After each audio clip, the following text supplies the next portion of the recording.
Cold Talks. Tune in. We're chatting about family and friends. Relationship goes together to the end. This is Cold Talks. Tune in.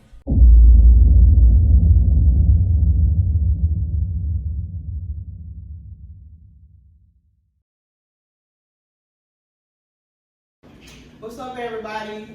Welcome to Cold Talks. Today, our topic is why do you? We have our 5-year couple here, the Cobbs, Lisa and David. We got a few questions we're gonna ask them, and we gonna talk, we're gonna chat, whatever we're gonna do what to do. Alright? To start, y'all can introduce yourselves to the audience. I'm Lisa Cobb. And I'm your favorite face of radio and voice of text messages. I ain't gonna do no shameless plug and tell y'all I'm a realtor, but I'm David Cobb. Look me up. Mr. Realtor Man. Yes, sir. Alright, tell us a little bit about yourself. I did.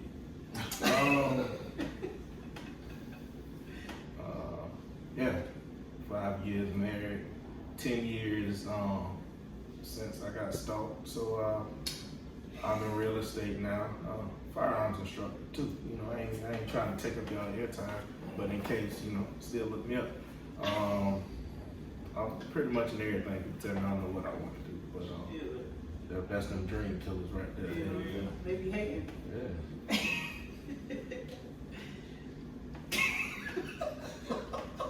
Where did y'all meet? Facebook. He slid your DM. I slid his I DM. told you 10 years since I got stalked. Hey, it's okay to shoot your shot, ladies. I was shooting my shot. He didn't know what he had when he had it though, so we split for 3 years, but he knew to come back. Let go. Just like that. This slid in my DM. That's how we met. We met and slid in the DMs. Yes, sir. Ain't nothing wrong with that. Shoot your shot, ladies. Shoot your shot. But before y'all got married, like, how long did y'all date before you popped the question? Whoever popped the question, since you slide in the DMs, I don't know who popped the question. So, Honestly, it wasn't even no question. You know. what y'all? We dated for 2 years. Cause I already let him know this our second time around, so we not wasting time because we already know what it is. But there was no question popped because I am nosy. So he assumed that I already saw the ring.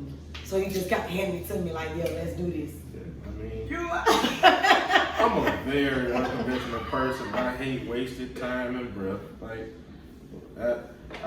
though, you know, looking back, I feel like she deserved that moment. I don't know, maybe I'm just so jaded. I look at people that do these big proposals, I'm like, man, you wasn't that surprised. Y'all went and picked out the ring, you know, discussed everything, and now just, oh my God. You know, like I said, I feel like she deserved that moment, but I'm just such a jaded and matter-of-fact person out. And then by the time I went in my drawer and seen my stuff had been moved around, I was like, she done already seen it. I think he moved that stuff around himself and forgot because I never saw that ring. Now my supposed to be proposal would have been nice because it was we were supposed to take pictures and the photographer was going to have me with my back turned. Then he was supposed to get down on his knees. Oh. See what I mean? People But I ain't already seen discussed it. No, you discussed it after the fact. After you just handed me the ring, I'm like, bro, you ain't giving me no proposal. I mean, the proposal was, well, he said he wanted to be jaded. The proposal was trash, but life with him is not. So he made up for There it. you go. That's what it's So all don't about. go looking for formalities and symbolism in life. Look for the real thing. Yes, sir. Definitely. When we did ours, it was like, hey, let's do this. And we did it. So I get it. We talked, we actually had like a whole conversation. It was like a business meeting type. I think, me personally, I believe like marriage is the biggest business decision that you ever make. Because at the end of the day, it's like, you know, when it comes to that partner, you know, his or her opinion in life is like what's going to make everything work over time. You know what I mean? So I knew I could win with her. You know what I'm saying? 'Cause one thing I also knew in the beginning was, you know, she had to kind of like see me through the rubbish because I had a lot going on. But she saw it and it worked. You know what I mean? So it's like, hey, come on. It's like, you know, it was like invest in me promise you it'll be, the greatest return. And it's like, even with, David, it's like, typically you will, of course you will want that beautiful, proposal, worked out, everything, whatnot, but at the end of the day, it's like, it didn't work out that way. And now you looking like, man, this is gonna be everything, he just doing stuff, you know what I'm saying? But at the end of the day, like, it worked. You know what I mean? 5 years later, y'all And you do just do stuff. Just still It do be stuff. good stuff. They'll be doing that. Do the car, do the house, like we got it. Yeah, there you go, there you go. Why marriage, not long-term boyfriend, girlfriend? Because a lot of people be like, it's just a piece of paper. We got kids, we live together. We didn't have kids. It wasn't 100%, but I sure was practicing celibacy, so that could be one of the reasons why too. And I knew this was our second time around, so you came back, so it got to be something. And then what he showed me when he came back, I'm like, okay, this is growth. Like, I did the dating thing for those 3 years when we weren't together, and I don't see nobody else out there that can match it. So why not? For you, Yes, for me. Yeah, for me it was why not? Like, man, I did all my experiences young, so it's like, what am I holding out for one. Two, we long-term boyfriend and girlfriend, so we just gonna play for the rest of our life. Like, what are you willing to invest in your life?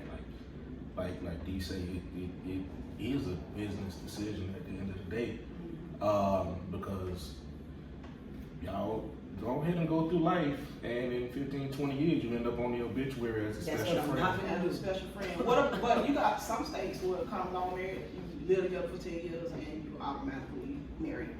So Yeah, but your family, when it comes to the obituary, they still been just put you as a special friend.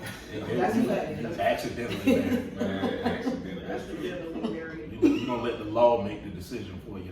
That's kind of weird to me. I like to take charge of my life, and life never just happens to me. I accept my part in whatever good or bad happens. What role did I play in it? I'm not gonna sit around and wait for the law to say, well, you might try to leave now, but she got your stuff because you didn't know y'all stayed together 2 days long, right? No, this is somebody I wanted to do life with. Yeah. What's the point of playing with?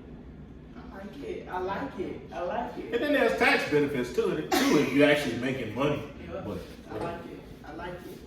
Obstacles. What type of obstacles have y'all faced this far at year 5? We've been facing a lot of obstacles. oh, I already think. Here's my baby mama. I think year 5, like this is not our, like this will start over to me. I feel like those first 5 years was rough, and we didn't give up then. So what else can happen? Roll with the baby. Yeah. I mean, it is some baby mama drama. It was my personality clash on his personality, and perception and stuff of life, and how we talk to each other, respect. All that had to be worked out in the first 5 years. So we took the whole 5 years to learn each other. Gotcha. Still learning each other. Yeah. We'll continue to learn each other, but I mean, we didn't jump in to perfection. Gotcha. So when we do talk to somebody in the future, we're not gonna say them first 5 years was a breeze. It was no ups and downs. No, we done had our issues, but it was no matter what the issue was, it wasn't great enough for us to use that D word. We never say we're using that D word. Yeah. We're not going downtown. We're not filing no paperwork. So then God for that. God is the basis of everything we do. So, and I know this was God made. So there you go. Another 5. He ain't free till he's 6 feet under. I don't even want to be buried, so I'm still married. He ain't free till he in the urn. I guess, see, this is why I didn't give us the preparatory question, because I thought the first 5 years was a breeze compared to other conversations I be having with people. I mean, but I guess you could say I don't expect too much out of life. Like, because I expected those ups and downs, rough conversations, and, heated fellowships, it's like, it could be worse. Like, for me, it don't take much to keep me happy. Okay. You're simple in a sense. Yeah, not in the slow sense, but simple. Yeah, I don't need much to be okay. Like, literally, I come home and my family is good. I go sit in the room and watch Hulu. Like, I don't need 100 million things. She get pissed off with me around my birthday and Christmas because what you want? If I wanted it, I bought it. So we good. Like, so I could tell it wasn't rough isn't a word I would use because it was expected. That kind of made me think about when our pastors spoke before, and they talk about their life early on, their marriage early on. Pastor Charles said, life is great. Pastor A said, no, I was miserable.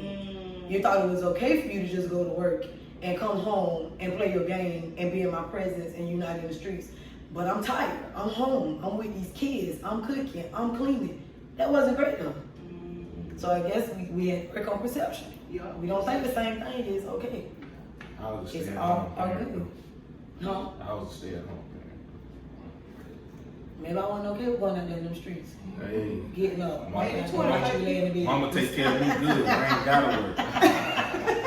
And that's I think that's what the conversation we had yesterday. You know, I was telling them it was rough in the beginning. You know, it was rough, but I think what happened was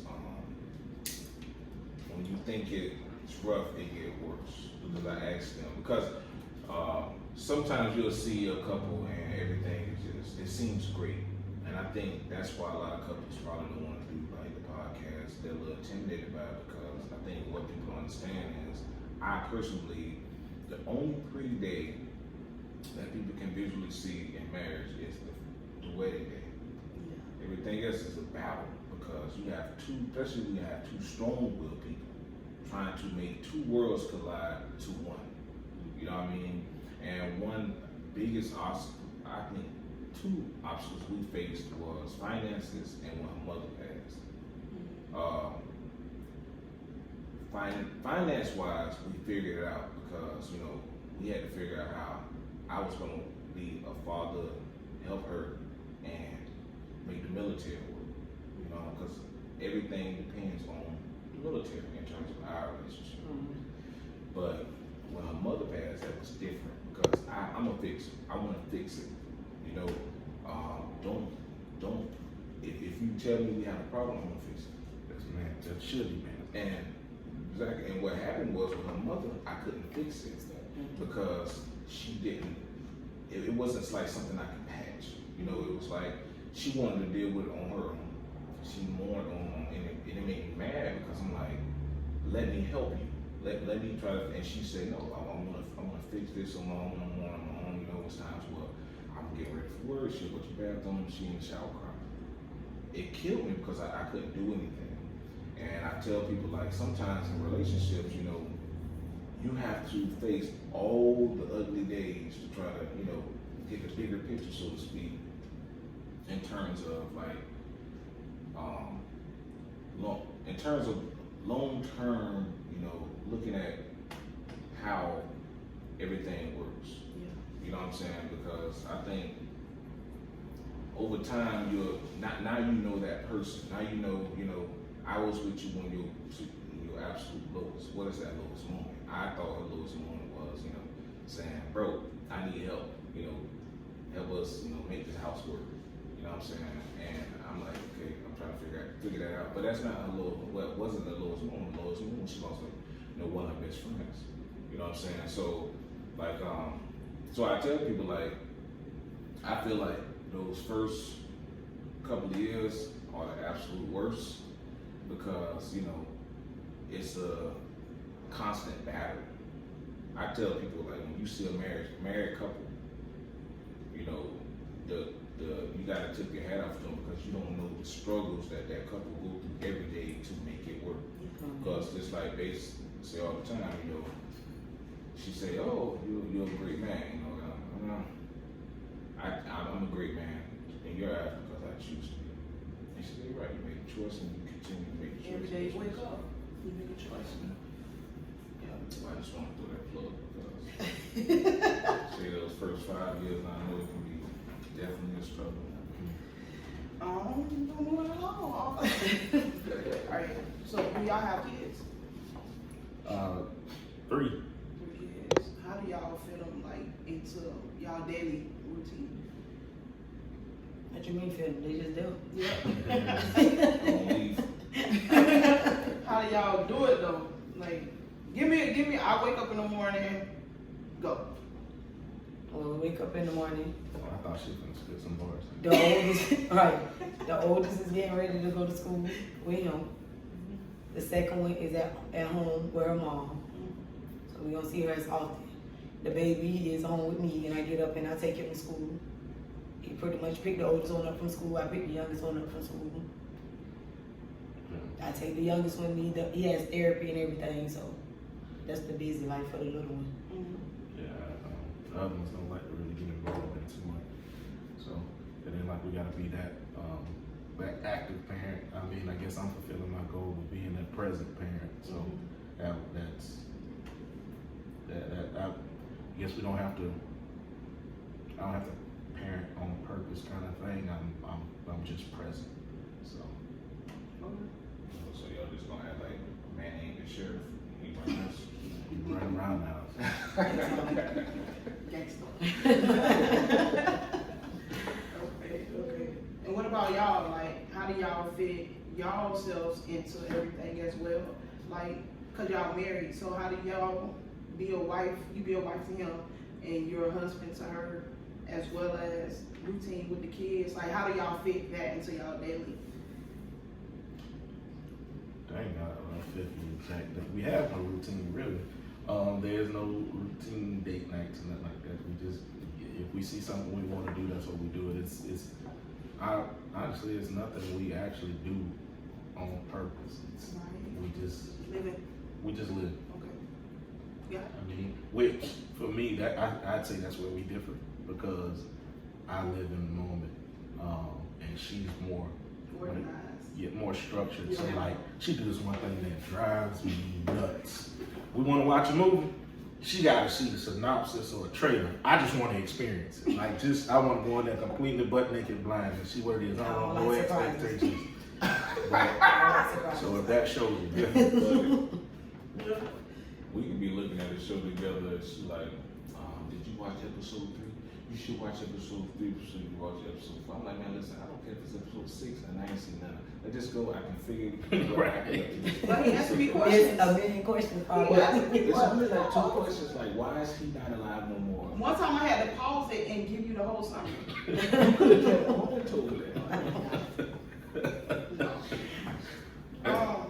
So what is the glue of your relationship? Like, what is the foundation? I think I know the answer to it, but what is the foundation of your relationship? our faith, but at the end of the day, I didn't know who I made my vows. So it wasn't just a contract. It was a covenant, a commitment that I made. So I do my best to fulfill it. Same. I'm just taking it in. I'm on this podcast. Because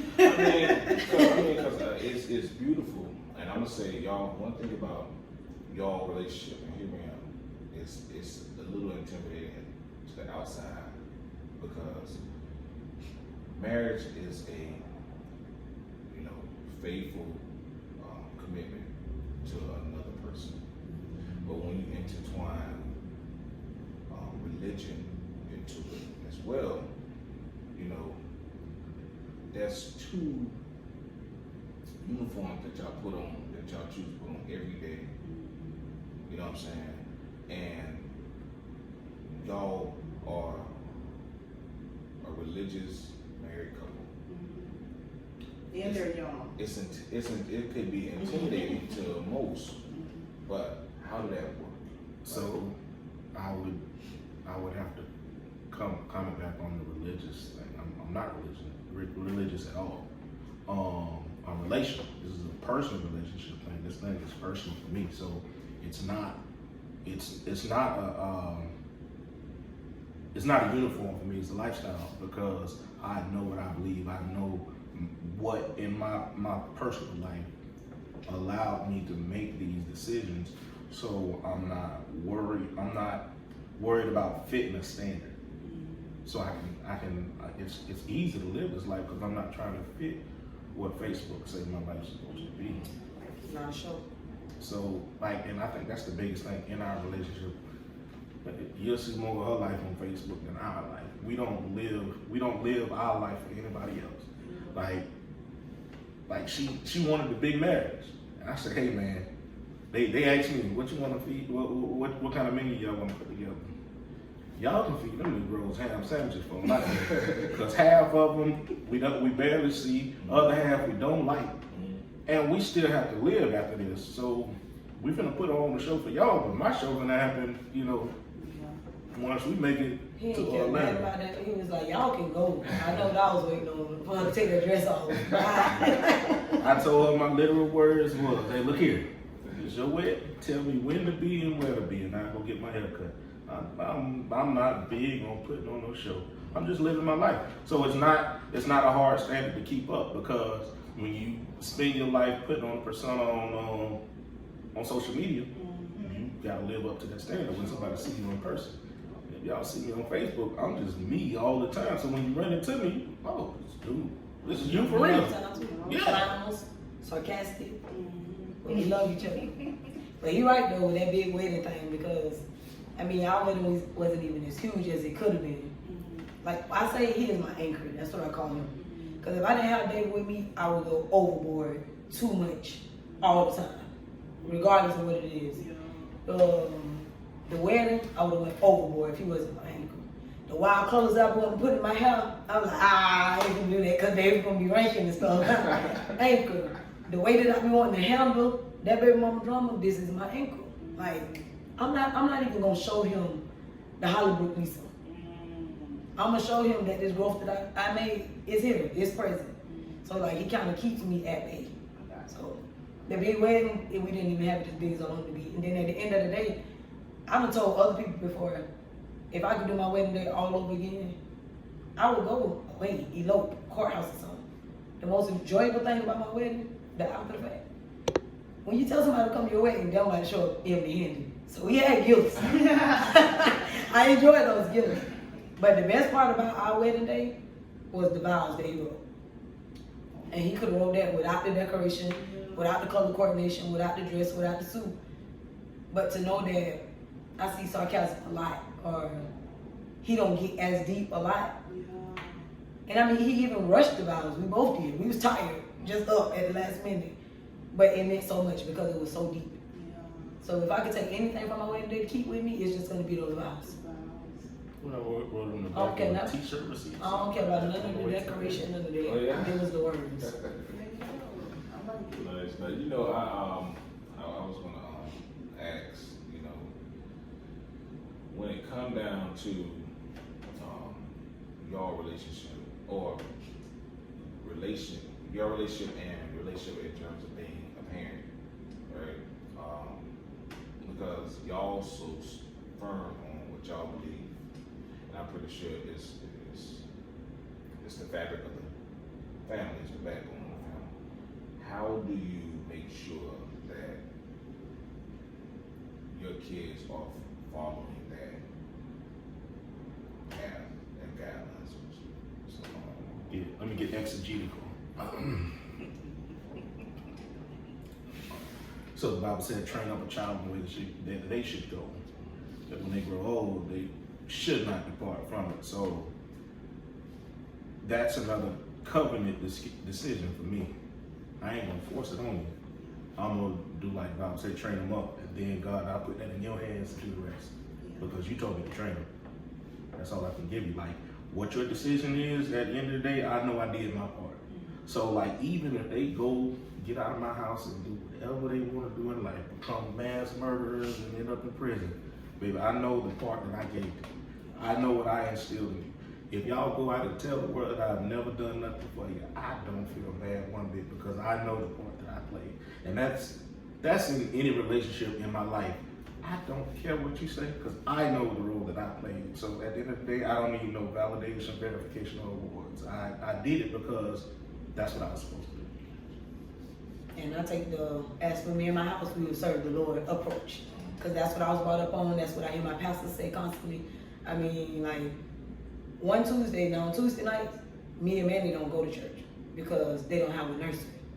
And man is not gonna sit in the main sanctuary and listen. So I turn on the TV and I'm at home while him and Maya is going to church.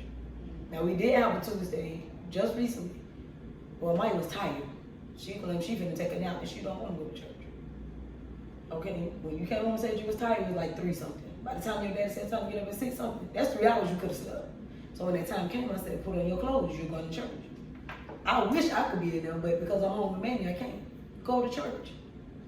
She goes to church this Tuesday. I'm watching on TV.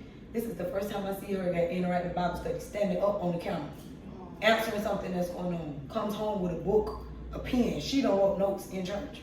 That's an opportunity that would have been missed if I would have said, "Yo, lay in the bed." If I told you to lay in the bed, you wouldn't turn the church on upstairs on the TV. You would have been watching something on YouTube. I've never seen her do that. I've never seen her stand up at that mic. I've never seen her take notes like that. But the Tuesday that you didn't want to go, that's when you come home with that stuff again. There you go. So when she looked back on, you know, I say that, you know, being a father is easy for me. You know, that's easy. I just write down the script and be the father that I never had. You know, but the husband was the obstacle.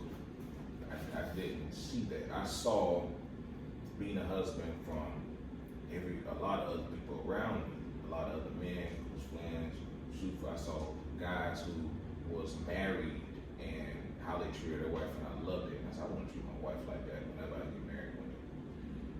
But it's like I say, a lot of people don't know what makes that marriage work. So when your kids look back, you know, Maya said, man, I want to make sure my husband like my father. You know, I want a relationship that my mom and dad had. What is something y'all want her to remember most about y'all in terms of marriage? Your dad was a black man.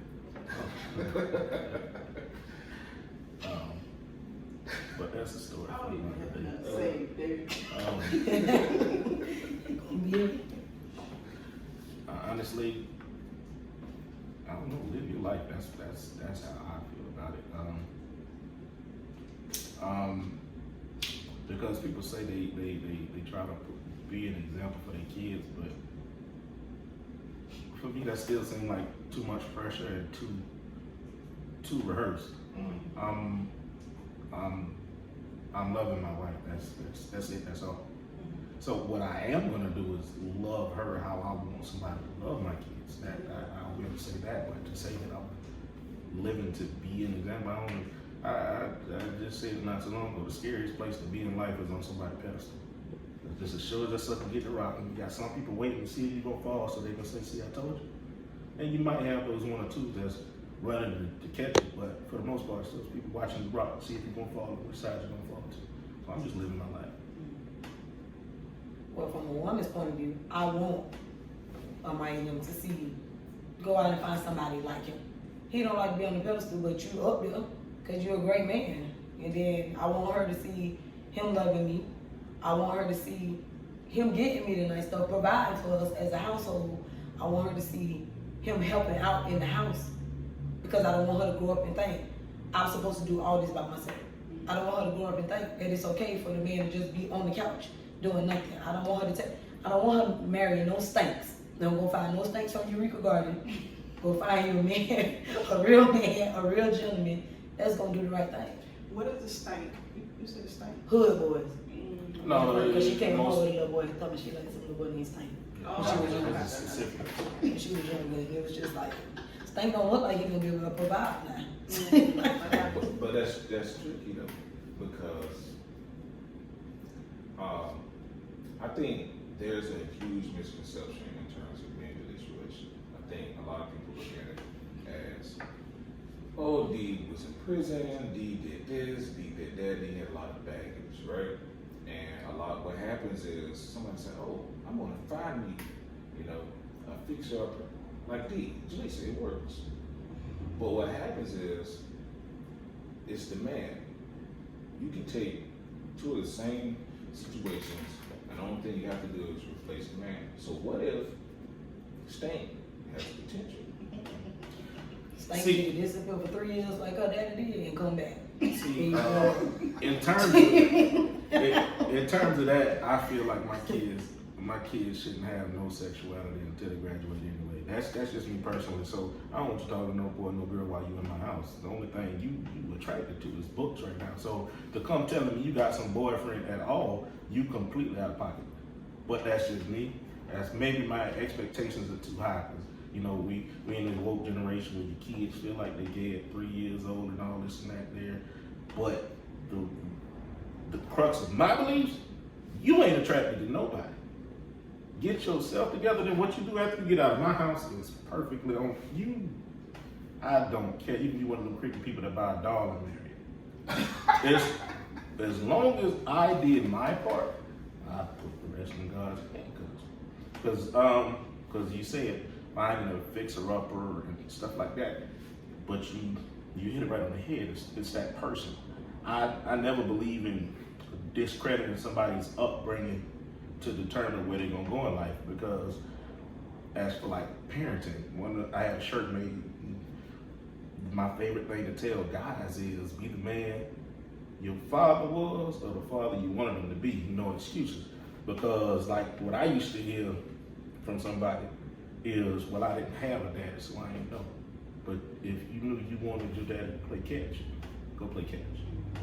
If you knew you wanted to be sitting on the bench and look up and see your daddy sitting in the stands still rooting you on, do that. Be there.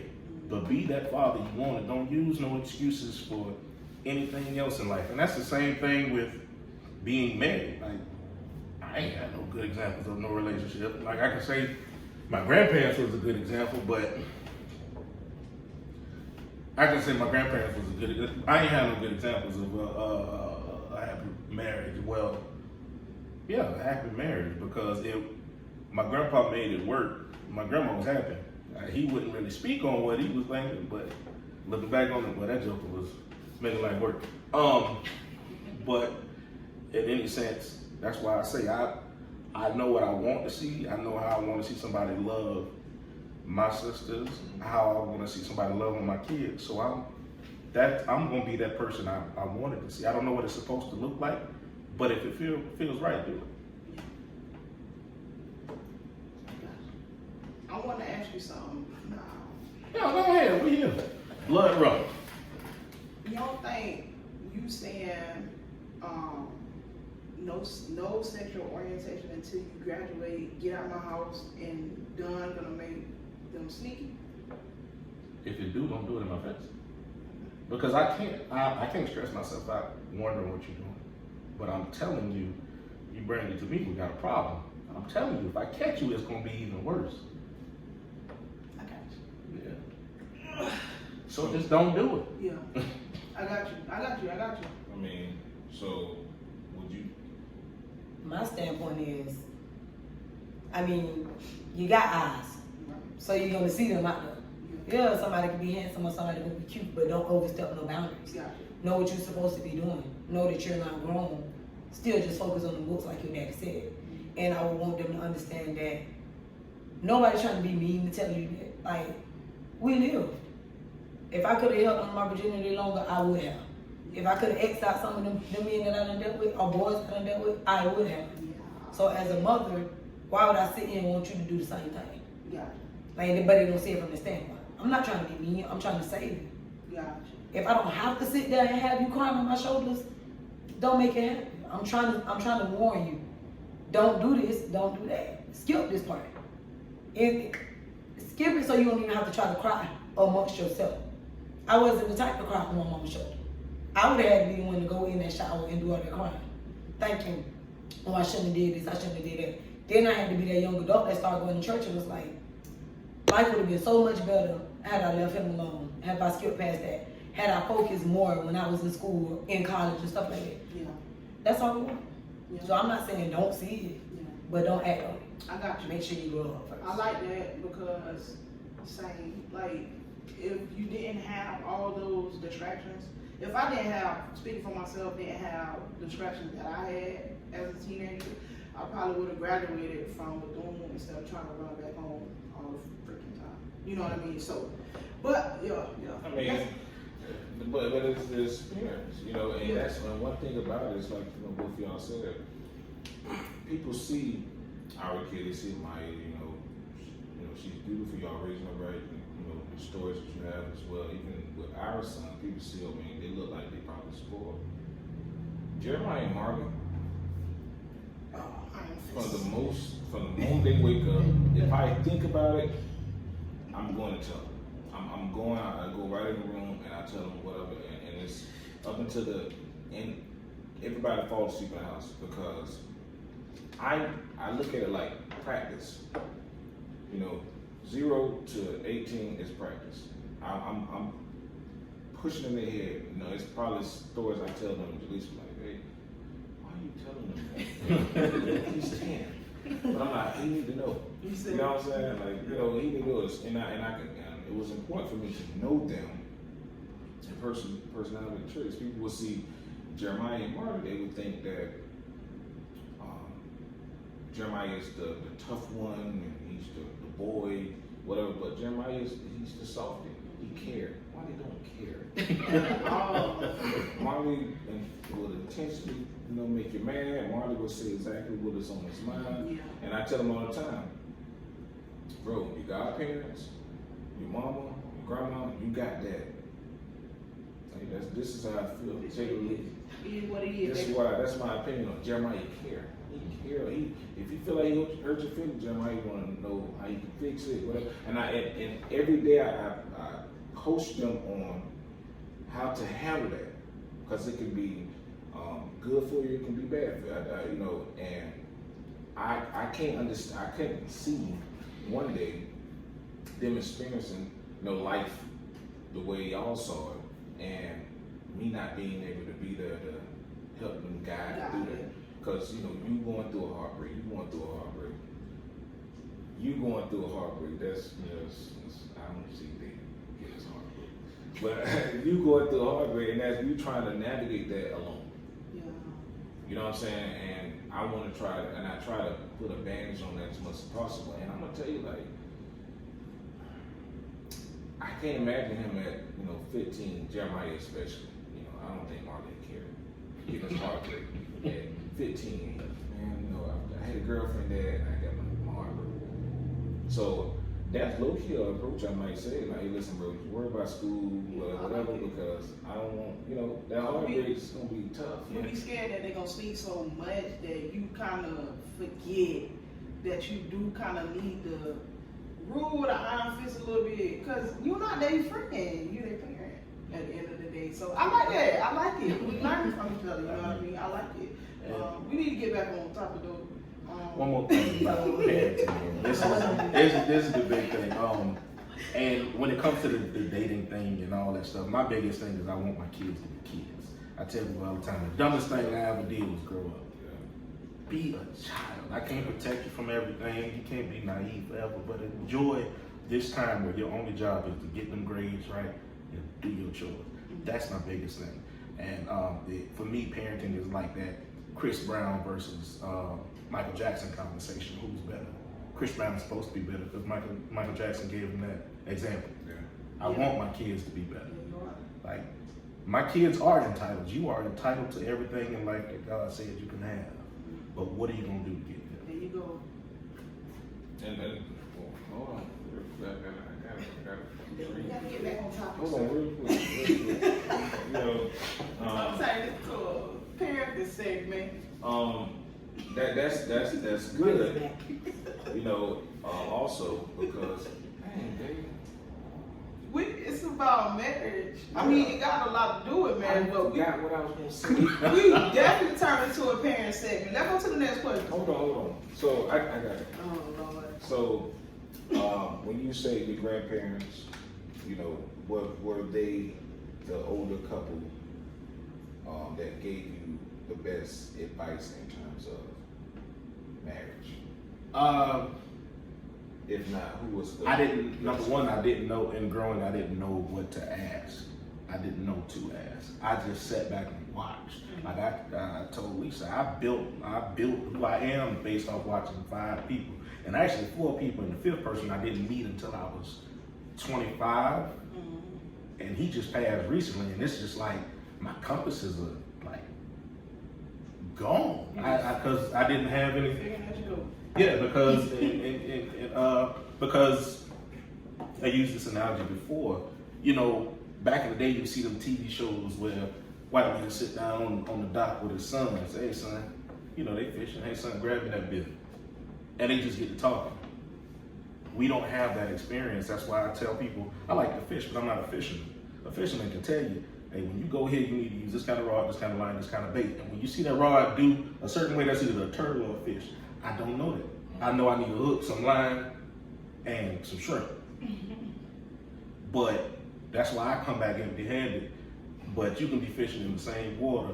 This is a literal experience. I come back empty-handed and you catching 2 fish at a time. Because you had somebody to tell you exactly, put those pieces together to tell you exactly how to catch this fish. I just sat back and watched people. I didn't know what to ask. Now, there was one time where I worked up the nerve to ask my grandpa, because this was a man I revered. Like, this is the closest thing to God in this life. I promise you. Because I can tell you so much so to where he asked me to shave his head one day. And I got the clippers and I'm shaking because I'm not supposed to be touching his head. This is not where I'm supposed to be. But, so I would, sit back and watch. But there was one time I asked him, I said, "Grandpa, you and Grandma are night and day. How do you do it?" He said, "Hold up now. That's still my wife." Oh. No. Don't get me wrong. I love her. I love her dearly. But how do you do it? He said, "You want to know the key to a successful marriage? Be a yes man." Well, he said, "Yep, man." So I said, "What you mean?" He said, "Just watch." Get back to the house. He sat down and he grabbed a Save-A-Lot salespeople. I ain't never seen this man grocery shop. So he was just showing me. Just watch. So he grabbed a Save-A-Lot paper. My grandma was talking. Such. "Ain't that right, Leroy?" "Yep." Such. "Ain't that right?" "Mm-hmm." When they said, "Well, they sure did." I say my whole life, this man ain't listen to a word she said.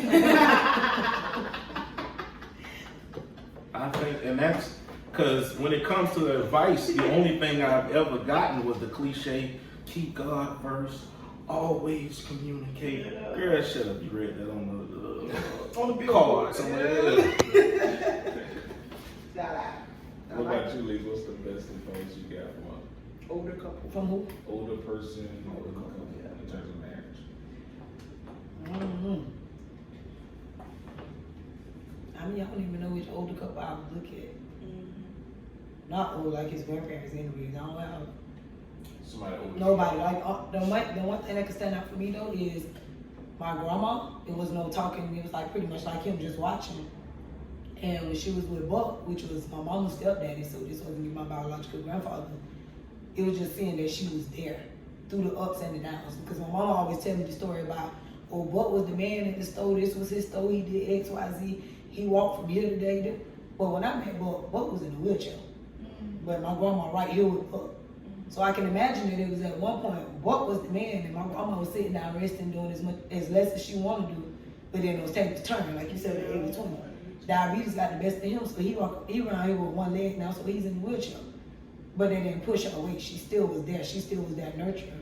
So I always said that I wanted that type of person. Before I was married, you can ask yourself, can you see yourself with this person during the highs and the lows? Don't just say for better or worse through sickness and health. No, are you going to be there for real? If they was to tell me today or tomorrow, this man got to be in the hospital, he got to go in the wheelchair, stuff like that, nothing in my back of my head is going to make me say, oh, I'm finna run, this not gonna work. I feel like in this first 5 years, he put in enough work to make me feel like, I'm here. They tell you gotta be bedridden, I'm here. You gotta be in this wheelchair, I'm here. You showed me what it was from the get-go. You been there for me through the thick and thin, through all my craziness. Why would I not do the same thing you told me? He got that good fight and came back. She finally admitted to her. Finally admit what? Yep. But you know what? I when I was 17, I worked at Popeyes, right? So this guy used to come. We were closed probably around 9 o'clock, And the guy used to come every night, non-stop, every day, and I thought he'd get a 2-piece dart. And one Friday he came, the music was blasting, and he was having a good old time. I said, man, you don't get tired of Popeyes? You come here every night and get the same thing, non-stop. He said, man, listen, my wife used to drag me out for a corner, drunk, bailed me out of jail. She dealt with all this. She got a baby outside, all this stuff. She dealt with that for 5 years straight. The least I can do now, is get my wife a 2-piece dog, spicy, just like she liked it, every night. And I wanted that. I was like, man, that's love, bro. Like, for you to love somebody that through their worstest moments, and they believe in you so much, so you're able to pay them back. Because people always say marriage isn't like it was back in the day. What I don't believe people understand is those people dealt with a lot and just didn't say anything, or if they didn't have social media to broadcast stuff about it. So my uncle, his wife, maybe he got 2 kids outside of marriage, but she didn't put that on Facebook, or nobody gave her gas to leave. She dealt with it. And one day he paid it back by being this great man that it seems like he is. You know what I'm saying? And I knew I wanted that in terms of marriage. You know what I mean? Like I knew that was something that I wanted in terms of the foundation of whenever it came down to it, I eventually wanted that in terms of marriage. Because I'm not gonna front. When I first saw y'all, it seemed like,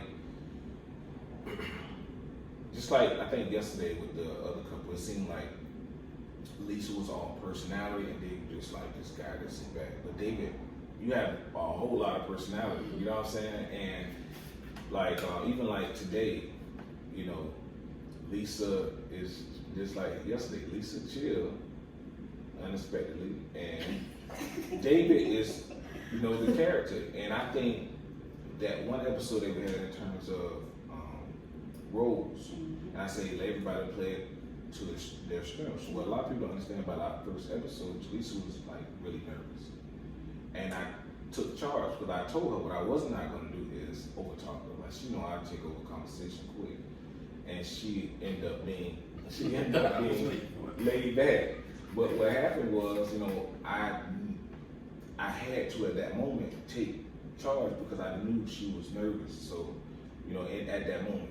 So, yeah. So I just say like, sometimes the perception and knowing whoever you model yourself after or the best advice we was trying to get to, sometimes you have the idea of what you want, what you believe, what it to be, but you just gotta get that person on works. It works. You did say one thing that intrigued me. That people say marriage ain't the same. And the funny thing is, the vows haven't changed, the structure of the marriage hasn't changed. People have changed. We living for the ground. Like, oh yeah. So we're living our lives for everybody else's entertainment. Like nothing else has changed, because when it don't fit that storybook mode, you ready to take off, or you shut down your Facebook for a little while because you don't want to face the fact that life and social media done met. They don't look nothing alike. So, and that's the biggest issue I have with people. Like, and we even talked about it. I enjoyed this one day.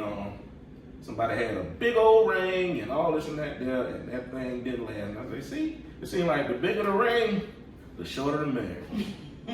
So we're not doing it. Nothing in our marriage, in my opinion, is symbolic.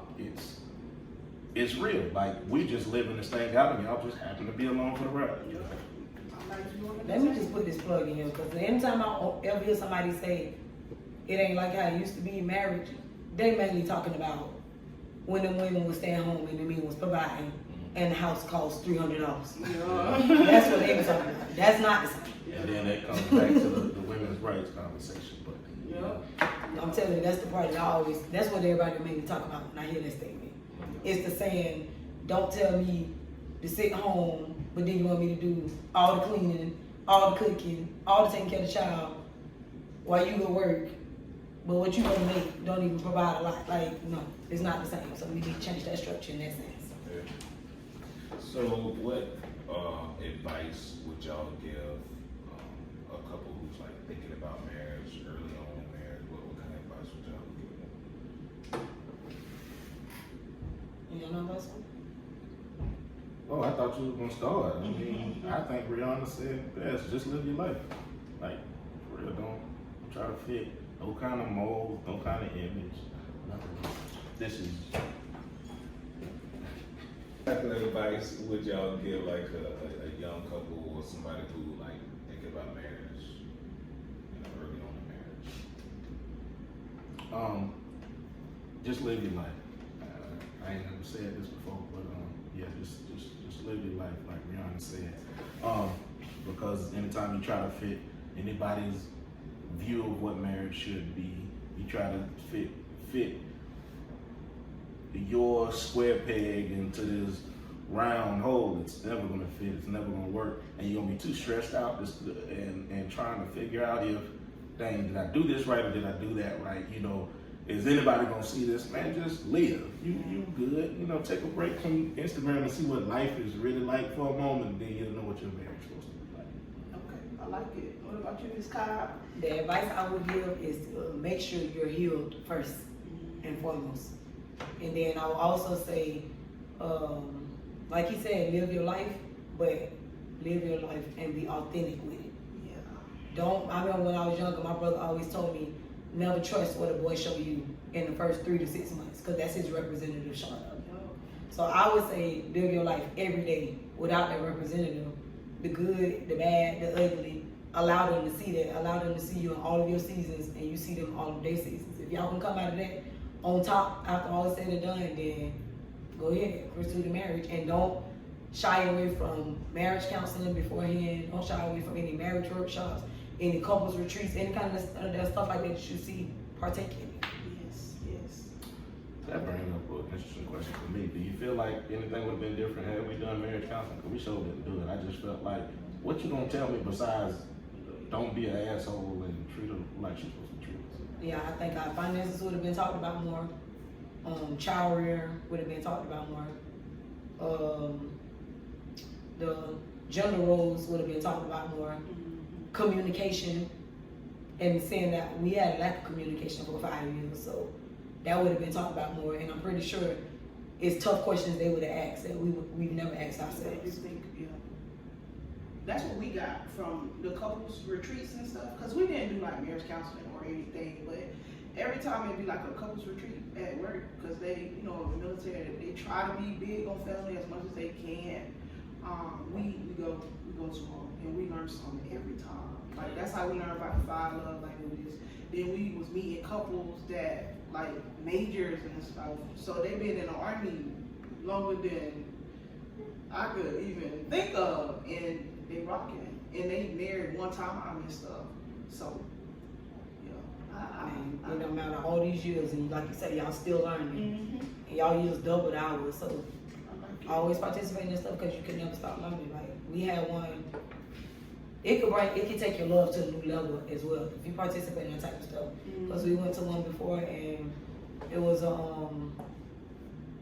activity in there where you had to ask your partner these questions, and all you can do after you ask them the question is listen. You couldn't have a rebuttal. You can't say anything. There's no but behind it. Sweat. You just have to listen. Can you tell me something that you regret? They got to talk about it. Is there anything else? That's all you can ask. Is there anything else that you regret? And they ask the next question, and you just have to reiterate that question. Like, is that all you want to tell me about this topic? It was no room for argument. By the time the activity was done, it was like, dang, I really know where his heart is. I really know where his mind is. I really know where he regret. I really know where I hurt him. We did that activity, and I could be tough.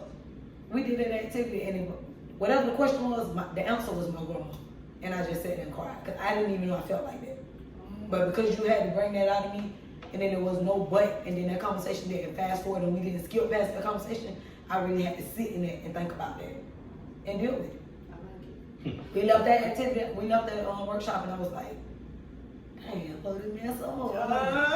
We so jacked up the first time we actually went to counseling, it was to become counselors. That's what's up, man. I like it. So we're gonna wrap it up, but before we go, I wanna play a couples game. We got 5 questions. What's your spouse's love language, Miss Cobb? Oh, look at She me. don't know. I do not know, because guess what? This wonderful couple gave us the book before, and I'm the only one that read it and found my language. I would ask him to do it. Set the book in front of him. What's your spouse's love language then? Since she did the book, she did it. She did it quick. Quality time and acts of service. But I didn't read it because number one, my love language is not reading. He's not good. And I honestly, Just give him a We quiz. throw him up on No, I tried to show you quiz. yeah. And then that leads to part 2. Number one, I feel like it's a good baseline, but you mean to tell me you can fit 7.3 billion people in the world into one book? No, it didn't have to be that deep. That's why you If we would have did that, and you would have rated so low on the whole gift giving thing, that would have let me know, stop trying so hard on your birthday. Stop trying so hard on Christmas. That's what it's a baseline, bro. Because it's all But then I tell you, don't buy me nothing. So then I know that now, but how we did that before? Right. What? Wait, no, I don't for real know. though. And then if you telling me not to give you no gifts because you're not big on it, okay, scratch that love language out. But now what's up? What is it that you want? Because you could match something in that book, and that probably would have made these 5 years not as he rough. gonna do the quiz before he Because- for my dog. Because I couldn't, if you do that book, I feel like it can kill arguments. Majority of my attitudes used to come from, I'm tired. I don't feel like doing all this by myself. I don't want to say, can you wash the dishes? I don't want to say, can you bathe them? I don't want to say, can you take the trash out? Acts of service is what I want. If you would have looked at it as, oh, hers is act of service, I know she finna say something about them when she come in. Don't let me come in and fuss and then you say, I knew you was gonna say something. Dude, Talk your stuff, sis. But even Talk in your the stuff. same sense, I read that in the book. How am I going to apply that 24/7? I know it's acts of service, so I came in here. You know what? That's sock right there. That book said I need to grab that sock. This is just my thinking. It don't have to be It's that. not just It's not like- don't even think. But about that's the thing. I'm such a literal person. It's hard for me to rap. But I guess I have to challenge my thinking. You have to, and bro. actually try it. But so, and then the book wouldn't have even changed those issues because for me, You don't even know because you ain't reading. no. You don't know We because you had ain't to reading. communicate. You gotta let, but you gotta be willing to let me challenge your thought for a second. So one second. You can edit it out if it don't sound right. So for me, my thinking, even if I would have read that in that book, I would have never paid attention to it in her because I felt like as long as the lights is on and the food is fed, leave me alone. Like we good. And it goes back to the pastor's relationship early on. So, but I ain't. She put my video game system somewhere, so I ain't even get to play that. But see, that's why I can challenge the whole thinking of read the book and it change your life. Like I still I would have read that and that's all well and good. But in my thinking, because number one, coming into the marriage, like I had so much stuff going on that I didn't even know was like issues. Like if you notice, me now and the David y'all met. It seemed like completely different people, right? Absolutely. I said that like, bro. Yeah, Probably. So, me in that moment was, I'm being the father and the husband that I thought I wanted to see. I'm being the present husband, the providing husband. Y'all got everything in this life.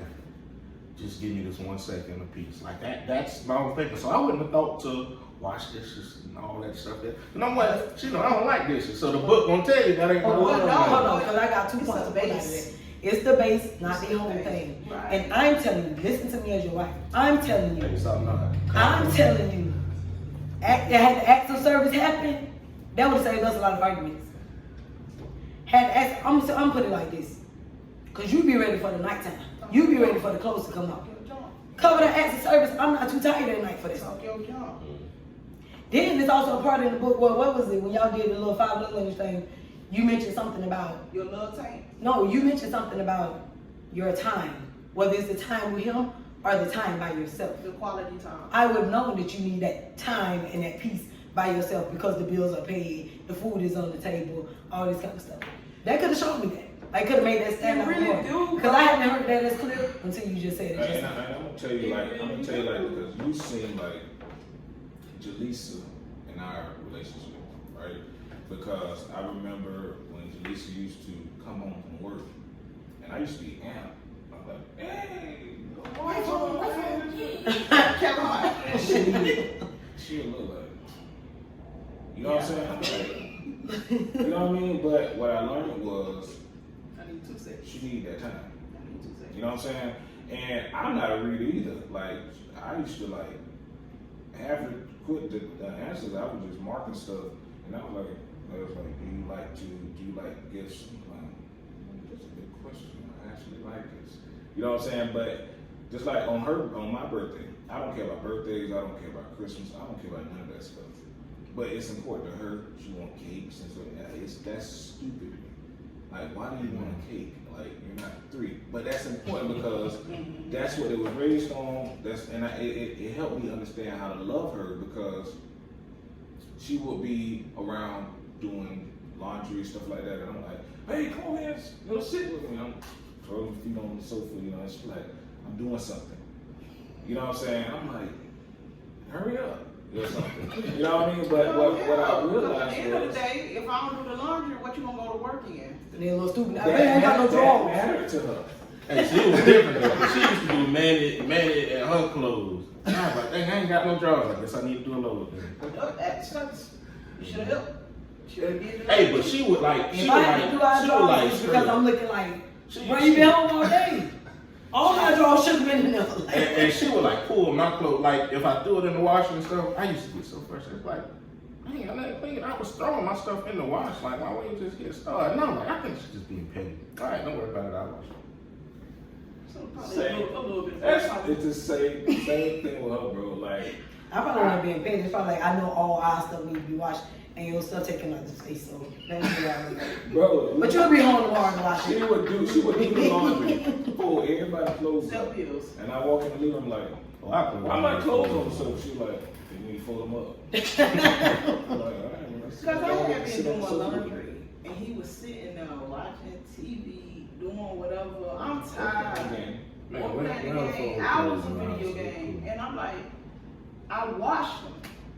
I did the hard part. I put my clothes up. I put the boys' clothes The up. folding is the I hard. was just about to say I got to debate you. I've done all of the work at the end of the day. I'm glad you said it because she did the hard part. Clothes, 3 people clothes, and then here you go. And Tell then her to you, watch the why TV. ain't do mine too? Dang, bro. I separated it. I gathered all of the laundry. I did all that. You can at least help me. I mean, I'll fold his clothes if we doing it together. Like, we got all the clothes and we just doing it together. Like, I'm folding his, he folding mine. we- folding his. And then watch that TV show. You trying to rush you because Yeah, well, I mean we've done that, but for the most part, I'm petty. Like I'm finna just unfold them. So why I ain't even worried about folding. Just toss them hoes in there. We'll get back to them. And let me throw this plug in here right quick, because I do have one friend that be like, y'all call those arguments, but that's little small stuff. And she's like, I wish to have those kind of arguments. Yeah.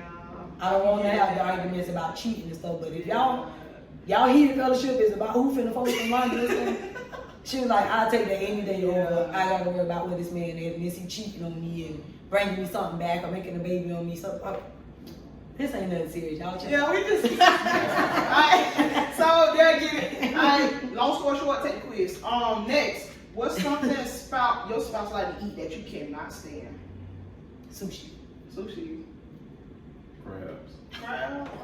What? That's interesting. Well, I can't say I don't say I can't stand them because I used to eat them, but we ate them so much as kids. Okay, I got you. You're doing all that work, get that little bit of meat now it's stuck to you, and I gotta smell it stuff.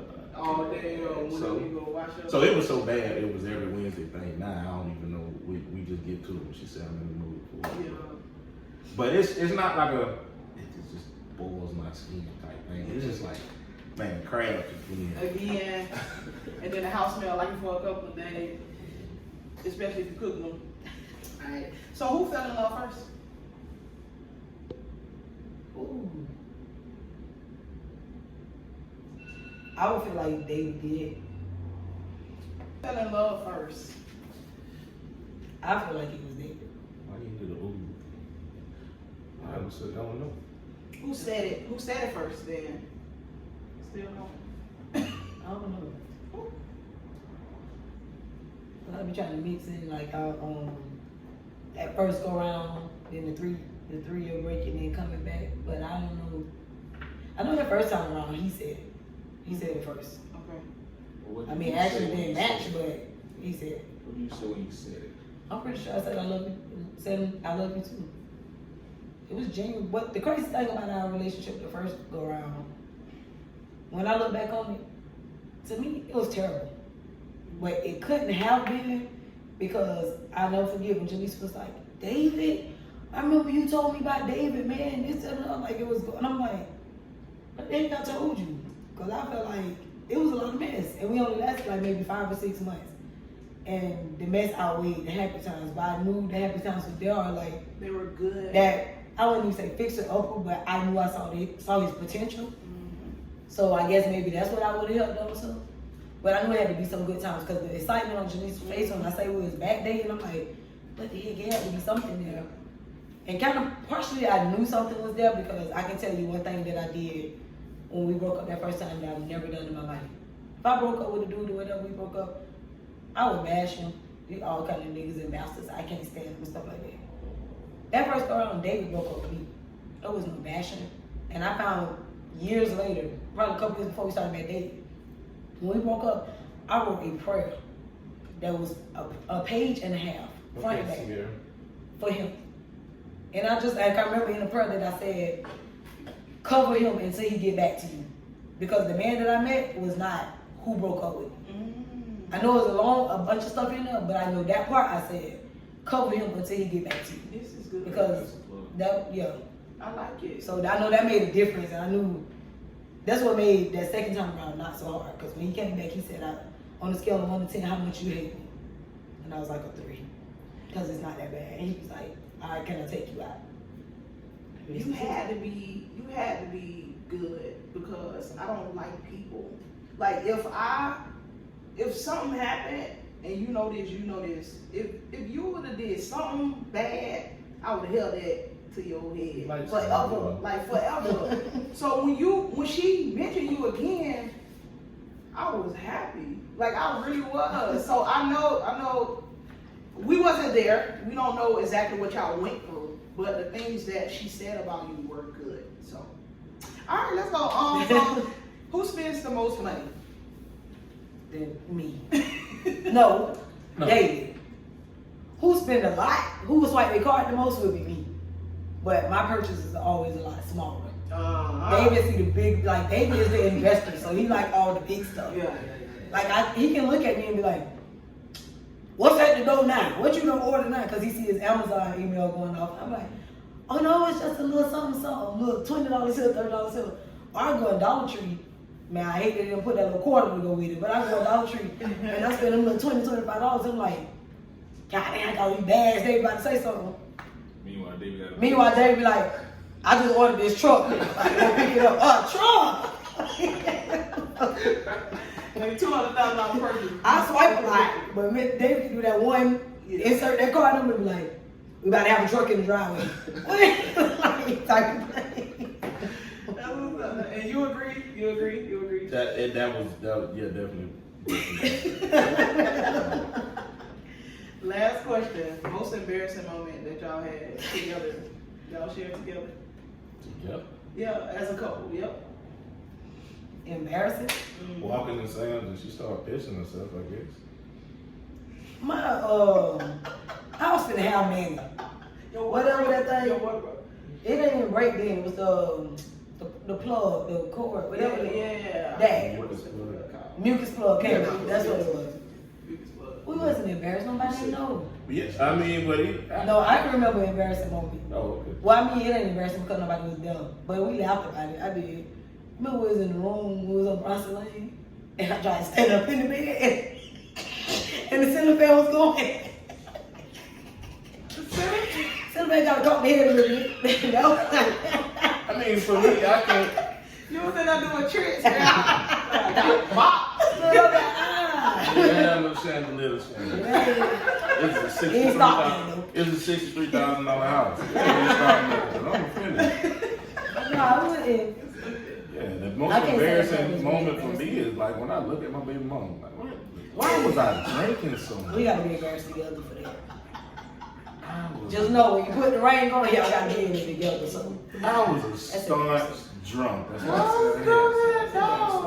No. other than that, we clowns. So if it was something might happen that was supposed to be embarrassing, but we just like It was funny. okay, life goes on. Yeah. That's it. Family stop making. It stopped you right in your track. No, it Let me didn't. go to sleep. Hey, man. That was it. I enjoyed this. That was good. This was good. Alright, man, so that's it. I hope y'all enjoyed the calls, man. They've been married 5 years, they holding it down. Don't forget to like, comment, share, and subscribe. When you comment, tell me what you like, what you didn't like, and don't forget to hit that bell. Don't forget to like and subscribe. And hit that little bell.